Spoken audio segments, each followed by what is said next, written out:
How does Washington see Iraq? An ally, a base, a battlefield? Unfortunately, right now Iraq is caught in the middle. I think we've fought very, very hard. We had to go back in and fight against ISIS. So we've been through this ups and downs with the Iraqi government. And I feel before this war started, we were in a very good place with the Iraqi government. But when the missiles fly, they don't land in Washington. They land here in Iraq, Kurdistan, the Gulf states, the Strait of Hormuz. There was a lot of people within the government who were saying, hey, we need to consider what's taking place with the GCC countries. The reason why we've never gone to Iran up to this point is because of the Straits of Hormuz. All the security guarantees that we provide to the GCC, to Iraq, to the Kurdistan region, there will be a massive effect there. However, unfortunately, the echo chamber that surrounded President Trump, they isolated him from a lot of this. And I know he was probably still hearing from a lot of people in the GCC, but the loudest voices in his ear, it was...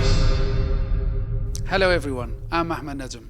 Tonight on Unframed, a conversation I believe is unlike anything you have seen on this subject, because it's happening from here, not from a newsroom removed from the reality, but from this region, from Iraq, from Kurdistan, from the ground that absorbs the impact every time a decision is made thousands of miles away. Our guest was the director of the United States National Counterterrorism Center until 2 weeks ago, the highest ranking official to resign from the Trump administration over the war in Iran, a retired Green Beret with 11 combat deployments, a former CIA paramilitary officer, a Gold Star husband who lost his wife Shannon in Syria in the fight against ISIS. His name is Joe Kent, and tonight he speaks to this region, not about it. Joe, thank you for joining us. Thank you so much. It's great to be here. Before we get to policy, I want to share something personal. Your wife Shannon was killed in Manbij in Rojava fighting ISIS. My brother Cameron, a photojournalist, disappeared in 2014 while covering clashes between Peshmerga and ISIS. He was wounded. He's still missing to this day. We lost people we love to the same war, in the same region. Now that region is burning again, not because of ISIS this time, because of decisions being made in capitals far away from us. When you look at the Middle East today, what goes through your mind? First off, I'm very sorry for your loss as well. I've always felt a great connection to the people of Kurdistan just because we fought for so long together, side by side, throughout the years. Right now, I think what has fallen upon the Middle East, upon the region, is a great tragedy, and it's a tragedy that we should have known better. We lived through the war in Iraq. We lived through the war in Syria, Yemen, Libya, so much we've gone through over the last few decades because of mistakes that were made, because of lies that were told. And so to see us fall again into this state of war that was completely preventable, I believe is a great mistake. And I'm working right now as hard as I possibly can from outside the government to try to bring an end to this war and hopefully to prevent us from going deeper and deeper into a conflict in Iran that will have even more effects than it's having right now. Your resignation letter states, I cannot in good conscience support the ongoing war in Iran. Iran posed no imminent threat to our nation. I want to understand the American decision-making process. How does the strongest country on earth decide to go to war? Can you walk us through what that process looked like? And at what point did you realize where it was all heading? Well, unfortunately, there is the way that it actually unfolded, which is how we got to this situation, and there is how it should be. In past wars, even wars where we made mistakes like the Iraq War, there was a process that we went through where we gathered the intelligence, and intelligence is imperfect and sometimes it's wrong. But there's usually a period of time where the administration will explain to the American people why we're going to war and attempt to at least get the people to support the war. We saw this in the lead up to the Iraq War, and obviously mistakes can be made. However, in this last iteration, this conflict that we are having right now with Iran, this really didn't take place. Prior to the 12-day war, there was a deliberate decision process that took place in the United States. We attempted to prevent the Israelis from attacking Iran. Once we realized that we We couldn't. I believe that we could have tried harder, and I think that we could have prevented the Israelis from attacking Iran. But once they attacked Iran, we did everything that we could to de-escalate. But then we made the decision to strike the Iranian nuclear facilities. But then we made a really quick concerted effort to get back to the negotiating table. And I think this was the right thing to do. The Iranians were on board for more negotiations. Everyone in the region supported more negotiations. But then, unfortunately, what we saw was the president, my president, President Trump, listened to a handful of advisors, and the Israelis did a very effective job of using their senior level officials and then also many of their supporters in the American media to convince President Trump that we couldn't allow Iran to have any kind of enrichment, and also to convince President Trump that Iran posed an imminent threat. And I was working in our intelligence community, and all of our intelligence said that Iran did not pose an imminent threat. They had no intention of actually attacking us. What we had seen over the course of the last year from the Iranians was a very deliberate process in terms of using force. When President Trump came back into office, they stopped the militias, they stopped their proxies from attacking us because they wanted to get to the negotiating table. After the 12-day war and Midnight Hammer, the Iranians fired back an equal amount of missiles as we dropped bombs on their facilities, and then signaled to us that that was it. So I didn't see the justification for us launching a war. And as a matter of fact, my president, our secretary of state, all came out right after the war started, and they said very plainly that we attacked Iran because the Israelis were going to attack Iran, and we knew that that would mean that the Iranians would retaliate against us. So the only thing that was actually imminent was the Israelis conducting an attack. And from my perspective, for how much that we support the Israelis and how much we give the Israelis, it was wrong for them, the Israeli government, a foreign government, to decide when my country goes to war. You have said you believe there was a path to diplomacy that was abandoned. Before the war started, what was the diplomatic option that you believed could have worked? Yeah, so prior to the former supreme leader of Iran being killed, both the supreme leader of Iran and President Trump both agreed on a starting premise for negotiations, and that was that Iran can't have a nuclear weapon. President Trump had said this for a very long time. He said Iran can't have a nuclear weapon.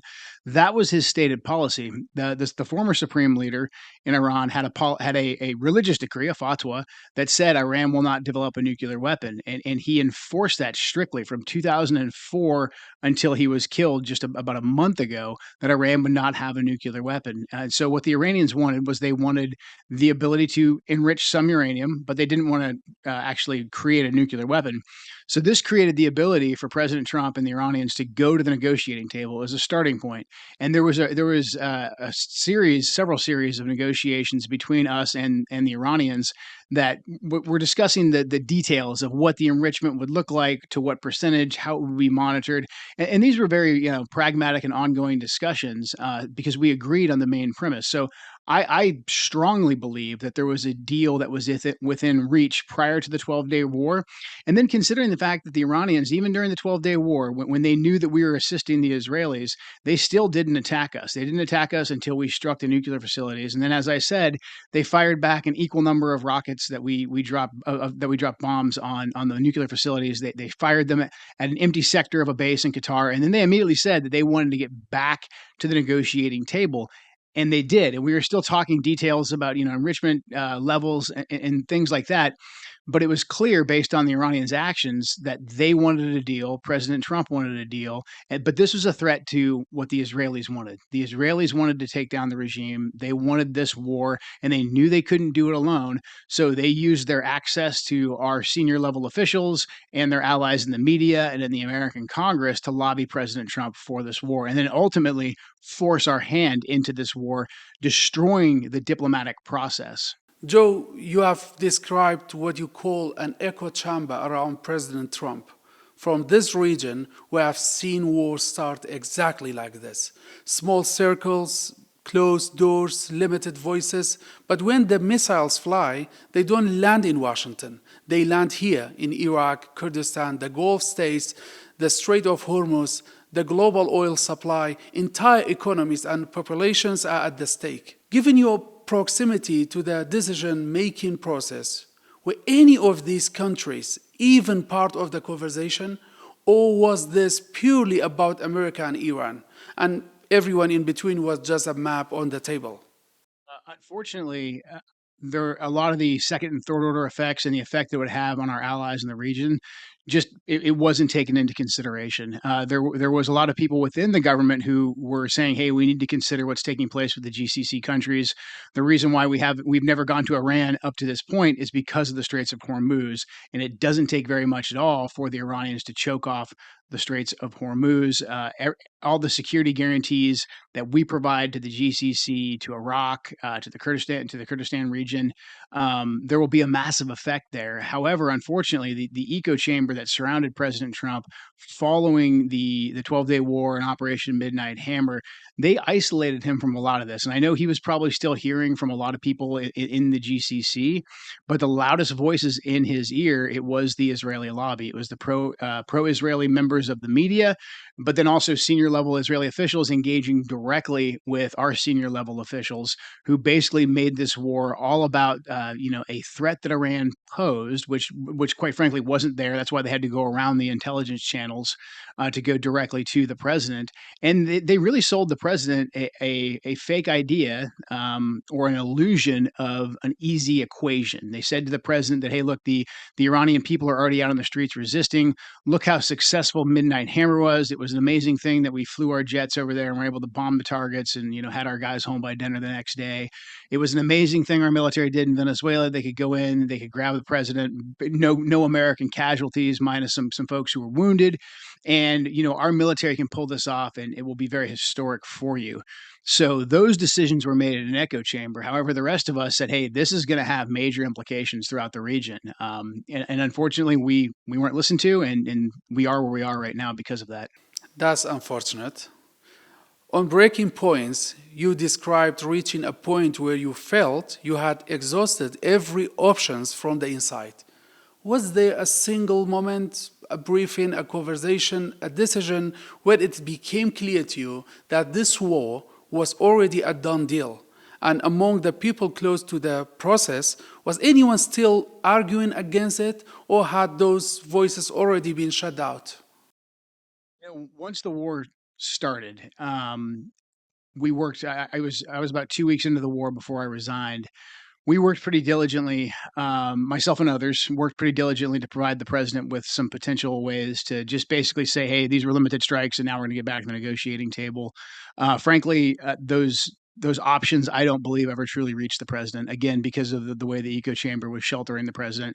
I hope now, considering how poorly the war is going and the cost that it is inflicting on our allies and even back at home on our economy, that he does take a look outside that echo chamber. But unfortunately, it took me, probably about a week to 10 days to realize that even some of the options that we were coming up with, at my level, they really weren't leaving the room. Unfortunately, the room that I was in, which was very frustrating, and that's why I felt like I needed to resign in order to actually have these ideas and these objections heard publicly. But then also, once the body bags started coming back and we started losing more soldiers, I thought to myself, hey, if more officials had spoken out in the early phases of the Iraq war, we may have averted major tragedies in Iraq throughout the region. ISIS may never have even happened. The war in Syria may never have happened. So I felt that it was necessary to start speaking out early and not wait for this to get even worse.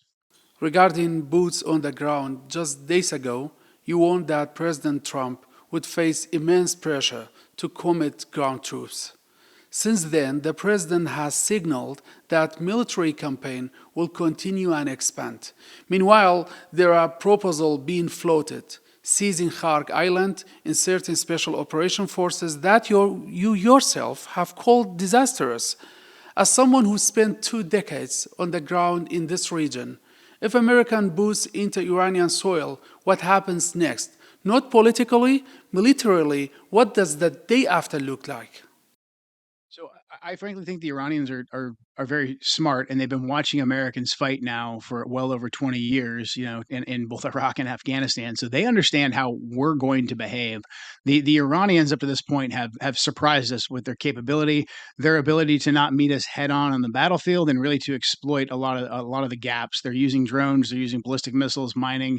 We know they're very efficient at asymmetric, irregular warfare with the Quds Force. So I fear that the Iranians would let us us land on, whatever patch of ground it may be, whether it's one of the islands or whether it's further inside of Iran. I think they would let us come in and they would let us get comfortable and say that, hey, we just did the successful military operation. Maybe we can do more. And around the time that we would be looking to get our troops out, I think the Iranians would barrage our forces with drones and ballistic missiles, essentially trapping them, keeping them as hostages without ever having to have an Iranian touch an American physically. They would shut down the airspace. They've shown us they're capable of doing that. They're unfortunately showing us it appears that they can take down American fighter jets. As I was waiting to come on your program, it looks like there's an American fighter jet that was just shot down inside of Iran. So they have this capability, and they also know that if they can make us start inflicting casualties, that our first reaction will be to commit more forces, because then we'll say back to our people that, hey, we have to keep fighting because we've already lost so much. President Trump invoked the names of the 13 that had already been killed in his speech just 2 nights ago, saying we have to finish the mission for them. This is kind of the American spirit. So then we'll commit more, which is basically the gambler's fallacy. But then after a while, we will get tired of losing soldiers over there, and we will withdraw as we have before in Iraq and Afghanistan.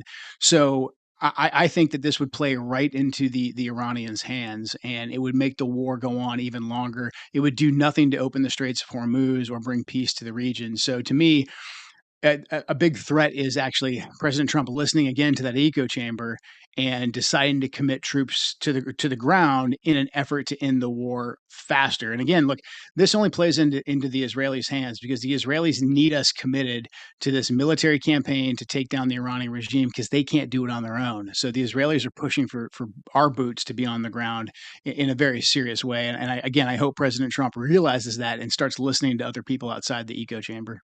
Joe, we live in an interesting place. I need you to understand something about where I'm speaking from. Right now, Iraq is being hit from every direction.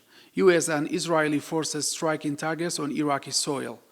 Iran launching missiles and drones into the Kurdistan region. Armed factions attacking US installations and civilian caught in the middle of all of it. No other country in the world is observing this from this many sides. As someone who held the highest counterterrorism post in the United States, based on your understanding, how does Washington see Iraq? An ally, a base, a battlefield? Well, unfortunately, right now Iraq is caught in the middle. I think we've fought very, very hard in Iraq. We lost nearly 5,000 soldiers there. We spent nearly 6 trillion. We had to go back in and fight against ISIS. So we've been through this ups and downs with the Iraqi government. And I feel before this war started, we were in a very good place with the Iraqi government. We had good relationships with the Iraqi military.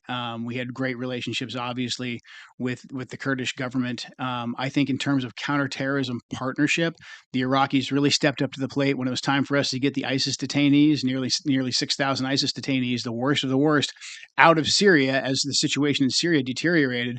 The Iraqi government stepped up in a very meaningful way and helped us with that very complicated operation to take the ISIS detainees out. That was the last time I was actually in both Baghdad and in Kurdistan, was to help with that operation. So I thought we were on a really good trajectory, a good path with the Iraqi government in terms of being a true partner in the region for stability after all these years of going through all the rough spots we went through. Now, unfortunately, this round of the conflict, we've now started going after members of the PMF. We've started bombing campaigns. We've been hit by members of the PMF. So now we're back into this tit for tat constant warfare again. And so just when Iraq was starting to get back on its feet and potentially be a good counterterrorism partner and have some stability in the region, I was very impressed the last time I was in both Erbil and in Baghdad, just the amount of growth and how normal things were starting to feel once more. But now we're back into this cycle of war and chaos once again, and it's unfortunately going to put us in a bad spot. I know most members of the Iraqi government and most certainly the Kurdish government want to be strong partners with America, but this situation is making things much more difficult, and I fear that it will set back those relations by several years. That's the kind of clarity this region rarely hears from Washington, and that's exactly why conversations like this matter. You might be aware that reports surfaced that thousands of Kurdish fighters were being prepared for a ground operation inside Iran with US backing.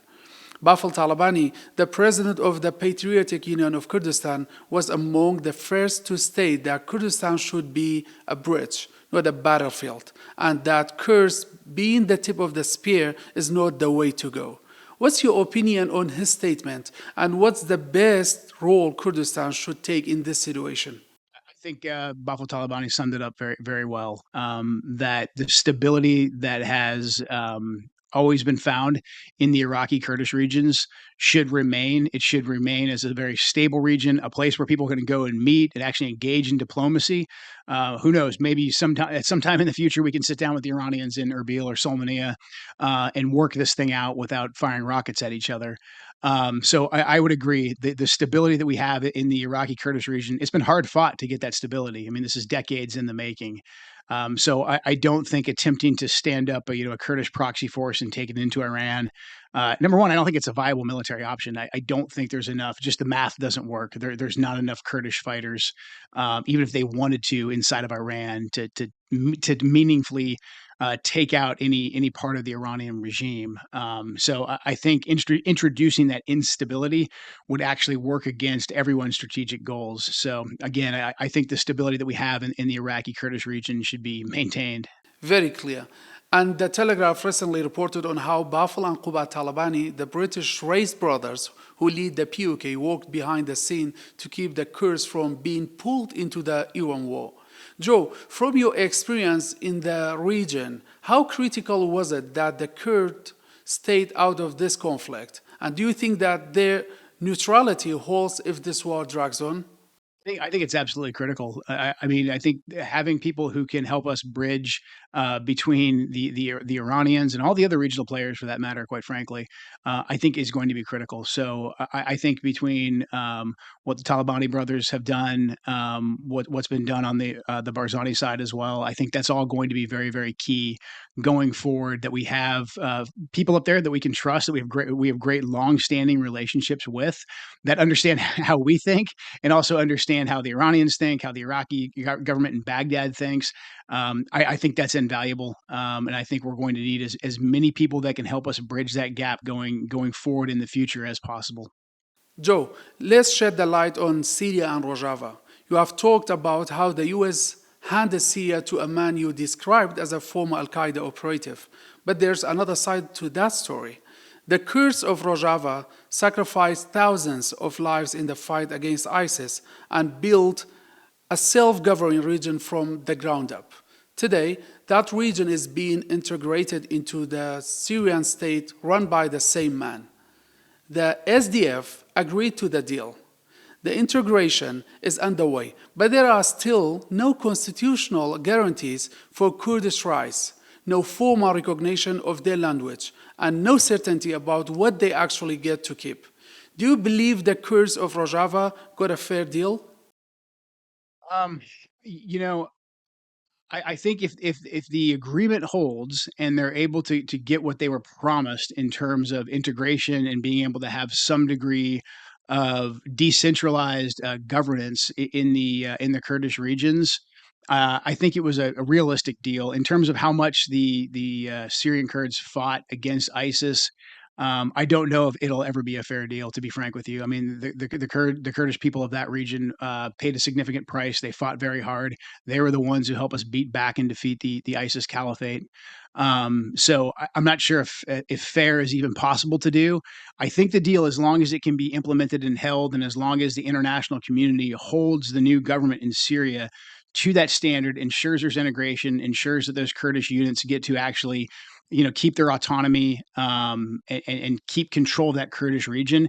I think that is probably about as good as we can do at this juncture. And I pray for stability. in that region. I've always been kind of skeptical of Shara, considering his past and also just considering my time in the region. But he has a very hard road ahead of him. He's stuck between Turkey. He's stuck between Israel. We just had the Al Hol camp basically disintegrate back into Syria somewhere. Same thing with Al Roj, the other camp. So there's a lot of, I think, potential rough spots ahead. So I do believe that the Al Shara government is also going to need the SDF to integrate to help them with that stability. So I hope that I hope there can be stability in the years ahead for Syria, but also for the Rojava region as well. When it comes to America's allies, the Gulf states are America's strongest economic allies in the region. They host US bases, they stabilize energy markets, they have aligned with Washington for decades. And right now, their shipping lanes are disrupted. Their economies are taking direct hits. Oil prices are swinging, and the US couldn't shield them from any of it. From what you have described about how decisions were made, does this war risk breaking an alliance that took 50 years to build? Most certainly does. I wish I could say it didn't. But our agreement with the Gulf states has always been fairly simple, that we provide their security, and they give us, good deals on energy. They house our bases. They also use the petrodollar. They settle all their transactions with oil in the dollar, which helps us maintain our status as a reserve currency holder. And basically, our entire economy runs on our ability to essentially print money, knowing that everyone uses the dollar.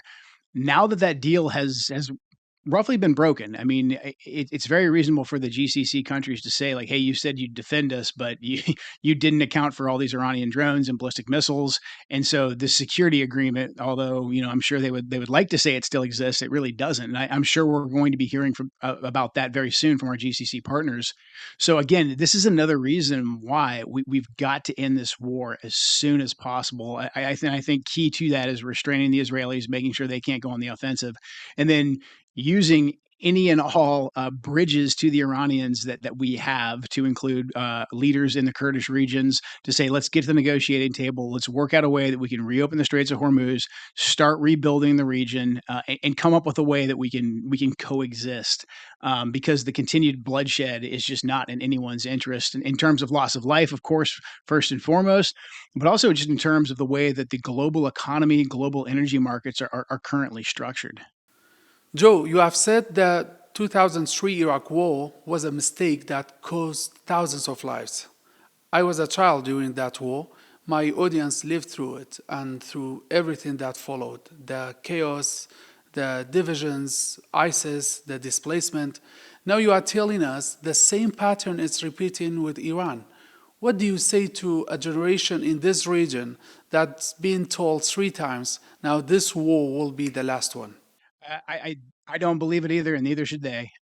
We have to keep our guard up, because there are interests that always want to march us off the war. The Middle East is a very wealthy and very critical place, and so it has been the center of all the wars of our lifetimes. And we just have to look at the patterns. I mean, we had very wealthy interests in the military-industrial complex in my country, and the Israeli lobby. The Israeli lobby came in heavily in support of going to war with Iraq in the lead up to that war. Benjamin Netanyahu, as a younger man, helped sell that war to my government. And at the end of the day, this really benefited the Israeli agenda. They wanted to control Iraq so they could eventually use it as a jump off point to go to war with Iran, with Syria at the time when Assad was in charge. And so, again, I think in terms of the getting the Israeli government under control, that has a desire to expand and to bring us off to war as well, basically with all of Israel's neighbors, to include Iraq and to include Iran. We have to put that back in a box. That can't be allowed to dictate how and when we go to war any longer. And I think if our generation, the generation who fought these wars, who's lived through these wars, who've buried our family members because of these wars, we really have to know better. And even when it seems like there is no other chance to solve a problem other than war, I think we have to continue to use diplomatic means to prevent the next war. I think we really owe that to our children, and then to all those who gave their lives throughout the years over the last several decades. About diplomacy, in your proposed diplomatic path, you mention Oman and Qatar as intermediaries. Iraq shares the longest border with Iran. We have deep economic, cultural, and political ties with Tehran. We also host American forces. Iraq is arguably the country most affected by the outcome of this conflict. Why isn't Iraq central to your proposed diplomatic solution? And do you think Iraq could play a mediating role? It's a great point. Yeah, absolutely. I think Iraq most certainly could, especially as we've discussed here in the Kurdish regions. I think in some ways there are elements of the government in Baghdad that are very close with Iran, and I think we can use them to our benefit to help broker a deal, to broker some form of a ceasefire. I know that's a tight line for basically a lot of the Iraqi Shia politicians to walk as well, but I think we should use that. We have good relationships right now with a lot of folks that are from the Dawa Party, that are from the Badr Corps.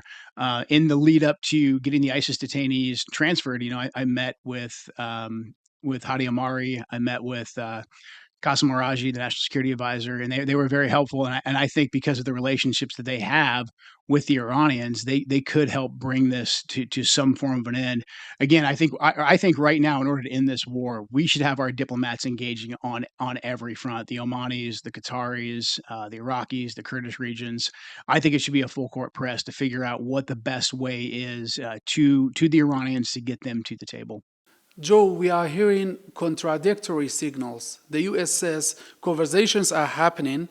Iran categorically denies it, calling it psychological warfare intended to manipulate markets. Based on what you have described about how the administration operates, is a diplomatic resolution actually possible at this point, or are we past the point of no return? We have to get the Israelis under control. As we just saw here in the last 2 days, the Israelis will ensure that anyone that we're negotiating with in Iran is on the chopping block to be targeted. They've already killed several of the negotiators. They just attempted to kill one of the other negotiators. So this is a major problem, and we've seen this over the course of the last 2 weeks. Anytime President Trump says we're going to stop targeting, civilian infrastructure, energy targets, we immediately see the Israelis start targeting those exact targets that the president said not to target because we want to get to the negotiating table. So I don't personally think that the Iranians are going to take us seriously until we show that we can contain the Israelis. I think if we could contain the Israelis, I think we could convince through probably some of the intermediaries that we just discussed. I think we could convince the Iranians that we actually want to get to the negotiating table. Now, I think we're going to have to rethink some things in terms of the way that we've employed sanctions against Iranian energy to get that reintroduced to the market. But I think there is a pathway there for peace, because peace is actually in everyone's benefit at the end of the day, except for the party that wants this war to continue, and that's the Israelis. And that's why I keep saying the first thing the president has to do is restrain the Israelis. Joe, wait a minute. You have made a claim that stopped me cold. I was about to ask you about some stuff like that, but you said it again. You said that one of the reasons diplomacy cannot move forward transparently is that President Trump cannot publicly reveal who he's communicating with on the Iranian side, because Israel would target them. The most powerful country on earth cannot name its own negotiating partners because its closest ally would eliminate them. Meanwhile, that same ally depends entirely on American weapons, American funding, and American political cover. How is that possible? How does the country supplying the guns not get to decide when to use them? This is why I had to leave the administration to speak about this publicly, because it's absurd. We pay for Israel's existence, essentially. We pay for their entire defense budget. We've given them the capability to go on the offense, yet we are letting them drive this entire war that we're paying for, that we're losing soldiers in fighting. And the second that we say we want the war to end, we want to use diplomacy, they will target the diplomats that we're negotiating with. This relationship that we have with Israel is completely dysfunctional, and it can't continue this way. I have nothing against the Israeli government. I have nothing against the Israeli people. I respect the fact that they're putting their interests first, which is what countries should do. However, our country should not be led down this path by the Israelis. We have to fix this relationship, or we will continue to find ourselves in situations like this in the Middle East. And I think it'll be harder and harder for us to get us out of this catastrophic situation that we're in in Iran. That means America genuinely cannot conduct its own foreign policy without fear of an ally sabotaging it. What does that tell us about who's actually directing this war? Exactly. I mean, look, when the war started, we had the president and the secretary of state come out and say that we had to attack because the Israelis are going to attack, and now we can't get to a diplomatic solution because the Israelis are killing the people that we're negotiating with. We can't get to a diplomatic solution because the Israelis keep targeting energy targets that we tell them not to target. So we just have to realize, and this is something that I don't believe that we've done in the U.S. government. We have to realize that the Israelis have much different interests than we do.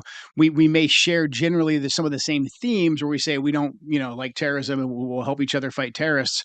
However, in terms of this war in Iran, we've stated a very limited goal. We want to take out their ballistic missile capability, a lot of their military capabilities, and their nuclear capabilities. The Israelis are completely different. They want to take out the entire regime, and they don't have the capability to do it, and they need us engaged. So we have to be realistic of ourselves and say, hey, us and our partner here, our ally, who we're paying for 100%, we have different goals in mind. So when it comes time for us to pursue our goals, which is actually ending this war, basically, I think the summary of President Trump's speech the other night was him saying that, like, look, we've gotten most of what we want to get done. We can be done with this relatively quickly. But the problem is, we can't be done with this until we're honest with ourselves and say the Israelis have a different agenda. They will continue to drag us into this war further. So that's why I keep saying that step one has to be restraining the Israelis. Joe, since you brought it up, let me ask you something directly. You have described a war that serves Israel's strategic goals, funded by American taxpayers, fought with American lives, launched against what your own agencies assessed was not an imminent threat. You have described a president surrounded by a carefully constructed echo chamber of Israeli officials and media allies. If this is Israel's war and the United States was dragging into it, the question people are asking is so simple. Why? What kind of leverage allows a foreign government to override the stated platform of an American president? Are the Epstein files part of that equation? And is that a conversation anyone in Washington is willing to have? It's clearly a conversation that people don't want to have. I don't know the exact answer to that, but the more this goes on and the more that we cover up what's in the Epstein files, I think people are going to come to that conclusion, whether it's accurate or not. So if we want transparency, we want the truth to come out, we should just be transparent about the entire Epstein files, the Epstein network, what we know. In terms of influence, how Israel made this all happen, we have allowed foreign money to enter our political system, and that's the way America works. We have free speech, and so we say that you can spend your money however you want to spend it. This has been exploited by several governments, but I think by Israel probably the most effectively, and they have done a very good job of funding the entire political careers of a ton of our politicians on both sides of the aisle. This gives them access. The Israelis also do a very good job of using their dual citizens who happen to be Americans and Israelis who come and engage with us and give us some good information. They have a very good intelligence service, give us some good information so that we get very, very comfortable with them. We view them as an ally. And then the way that they're able to influence the media and they can create that echo chamber. So I think we just have to be very, very honest with ourselves about the amount of Israeli influence there is throughout our entire political media and really business apparatus around our centers of power in America, and start rooting that out in a way that gives us back sovereignty and control of our own government. Okay, because from the outside, the pattern looks less like an alliance and more like something no one is allowed to name. It most certainly does, and from the inside, it feels that way as well. Just how quickly the Israelis were able to move and the effects that they were allowed to have essentially. I It's not an alliance. It's nothing normal. It's not an alliance like we have with the British, for instance, or the French, or anyone in NATO. It's something that is completely different, and essentially we have to end up doing their bidding. And if you say that, then you're criticized and you're called an anti-Semite, et cetera. And so again, there's a powerful system there that smacks down anyone who speaks out against it. Although I do feel like that is starting to break and fracture, because especially with this war, it's become just so obvious that we were not in control. There was no effort to even sell this war to the American people. You had senior level officials come out and basically say, for the first couple of days, we had to do this because of Israel, which, like as you pointed out, as a non-American, is insane. And so, from an American perspective, even I think a lot of Americans who generally had a favorable view of Israel were like, "What the heck is going on here?" As tragic as the events that are unfolding right now are, and as much as I want them to end, I think the one silver lining from this last month is that people are starting to see where the centers of power actually are and who calls the shots, and people are furious about it. And I think this is going to bring about some real political change in America. Joe, you have described a system where Israeli government officials set the narrative, pro Israel think tanks amplify it, friendly media outlets broadcast it, and AIPAC ensures that any politicians who questions it gets financially destroyed in their next election. That's not lobbying, that's an infrastructure. From what you witnessed over the past years, how much of America's decision to go to war with Iran was shaped by that infrastructure rather than by actual intelligence? I think the majority of it was, honestly, as I described, when we came back into this administration over a year ago, the Iranians showed us they wanted to get the negotiating table. President Trump and the Supreme Leader had a starting point for negotiations. And then from there, we watched the Israelis come in and use that ecosystem of media, their access to our government officials, and then just a lot of sympathetic people in America. They use that very effectively to get us to this point. So, unfortunately, that's just the reality. I wish I could tell you it was something different. We've had a adversarial relationship for quite some time with Iran, but over this last year, the Iranians showed us, and I think a lot of this is because of the policy that President Trump implemented in the first Trump administration. The Iranians showed us that they actually were taking Trump very seriously, and they wanted to get a deal with him. And this is where I think the tragedy is. I mean, President Trump showed in his first administration that if the Iranians pushed him and they killed and they targeted Americans through their proxies, that he would punch them back. He killed Qasem Soleimani, he killed Abu Mahdi Mohandas, but then he didn't take the bait of getting sucked into a disastrous war that would affect the entire region. So he showed that he was tough, but he was also savvy, and I personally think the Iranians really respected that, and so they were willing to get to the negotiating table. But again, because the amount of influence the Israelis had, this wasn't in the Israeli interest. And so they were actually able to change and make it seem like it was in the American interest to launch this war.